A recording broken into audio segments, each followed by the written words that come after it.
ಶಿವಮೊಗ್ಗದಿಂದ ಕೇವಲ 72 ಕಿಲೋಮೀಟರ್ ದೂರದಲ್ಲಿದೆ ಈ ಫಾಲ್ಸ್. ಯಾವುದು ಈ ಫಾಲ್ಸ್, ಎಲ್ಲಿ ಬರುತ್ತೆ, ಫುಲ್ ಡೀಟೇಲ್ಸ್ ತಿಳಿಸ್ತೀನಿ. ಈ ವಿಡಿಯೋ ಕೊನೆ ತನಕ ಮಿಸ್ ಮಾಡದೆ ನೋಡಿ. ನಮಸ್ಕಾರ ಕರ್ನಾಟಕ. ರೀಸೆಂಟ್ ಆಗಿ ನಾನು ಮತ್ತೆ ನನ್ನ ಫ್ರೆಂಡ್ಸ್ ಎಲ್ಲ ಸೇರಿ ಹಬ್ಬೆ ಫಾಲ್ಸ್ ಗೆ ವಿಸಿಟ್ ಮಾಡಿದ್ವಿ. ಈ ಫಾಲ್ಸ್ ಇರೋದು ತರೀಕೆರೆ ತಾಲೂಕು ಕೆಮ್ಮಣ್ಣಗುಂಡಿ ಹತ್ತಿರ. ಚಿಕ್ಕಮಗಳೂರು ಜಿಲ್ಲೆಯಲ್ಲಿರುವ ಅತ್ಯಂತ ಸುಂದರ ಜಲಪಾತಗಳಲ್ಲಿ ಹಬ್ಬೆ ಫಾಲ್ಸ್ ಕೂಡ ಒಂದು. ಈ ಪ್ರದೇಶ ಸೂಕ್ಷ್ಮ ವಲಯಕ್ಕೆ ಸೇರುವುದರಿಂದ ಫಾಲ್ಸ್ ನೋಡಕ್ಕೆ ಯಾವುದೇ ಪ್ರೈವೇಟ್ ಗಾಡಿಗಳಿಗೆ ಅಲೋ ಇಲ್ಲ.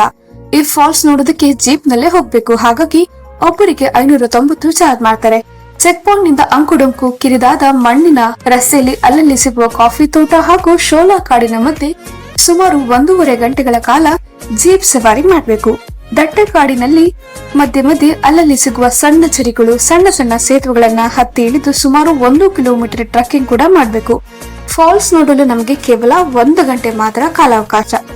ಸುಮಾರು 551 ಅಡಿಯಿಂದ ಬೀಳುವ ನೀರು ದೂರದಲ್ಲಿ ನಮಗೆ ಕಾಣಿಸುತ್ತೆ. ಎತ್ತರದಿಂದ ಬೀಳುವ ನೀರಿನ ಜೊತೆಗೆ ಗಾಳಿಯು ಸೇರ್ಕೊಂಡು ನಡೆದುಕೊಂಡು ಬಂದ ಆಯಾಸವೆಲ್ಲ ಮಾಯವಾಗುತ್ತೆ. ಈ ಫಾಲ್ಸ್ ಅಪಾಯಕಾರಿ ಆಗಿರುವುದರಿಂದ ದಯವಿಟ್ಟು ಪ್ರವಾಸಿಗರು ನೀರಿನಲ್ಲಿ ಇಳಿಬೇಡಿ. ಹಾಗೆ ಸ್ವಚ್ಛತೆಯನ್ನು ಕೂಡ ಕಾಪಾಡಿ. ಇದು ಪ್ಲಾಸ್ಟಿಕ್ ಮುಕ್ತ ವಾತಾವರಣ ಆಗಿರೋದ್ರಿಂದ ಪ್ಲಾಸ್ಟಿಕ್ ವಸ್ತುಗಳನ್ನ ತೆಗೆದುಕೊಂಡು ಹೋಗಬೇಡಿ. ಫಾಲ್ಸ್ ನೋಡಕ್ಕೆ ವೀಕೆಂಡ್ ಗಿಂತ ವೀಕ್ ಡೇಸ್ ನಲ್ಲಿ ಬಂದ್ರೆ ತುಂಬಾ ಉತ್ತಮ. ಈ ದಿನಗಳಲ್ಲಿ ಪ್ರವಾಸಿಗರ ಸಂಖ್ಯೆ ಕಡಿಮೆ ಇರುತ್ತೆ. ನೀವು ಕೂಡ ಕೆಮ್ಮಣ್ಣಗುಂಡಿ ಕಡೆ ಹೋದ್ರೆ ಹಬ್ಬೆ ಫಾಲ್ಸ್ ಗೆ ಹೋಗೋದನ್ನ ಮರಿಬೇಡಿ. ಇದೇ ತರಹದ ಇನ್ಫಾರ್ಮೇಟಿವ್ ವಿಡಿಯೋಸ್ಗಾಗಿ ನಮ್ಮ ಪೇಜ್ ನ ಮಿಸ್ ಮಾಡದೆ ಫಾಲೋ ಮಾಡಿ. ಧನ್ಯವಾದ.